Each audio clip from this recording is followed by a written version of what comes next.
You ask Tiger to solve. This deals with linear equations with one unknown. The final result is p equals 2. Let's solve it step by step. Simplify the expression.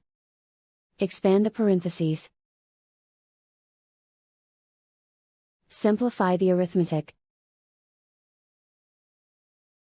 Multiply the coefficients. Expand the parentheses. Group like terms. Simplify the arithmetic. Group all constants on the right side of the equation. Subtract 1 from both sides. Simplify the arithmetic.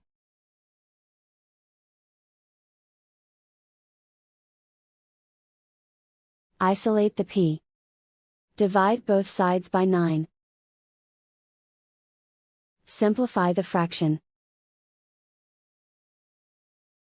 Find the greatest common factor of the numerator and denominator. Factor out and cancel the greatest common factor. And so the final result is p equals 2.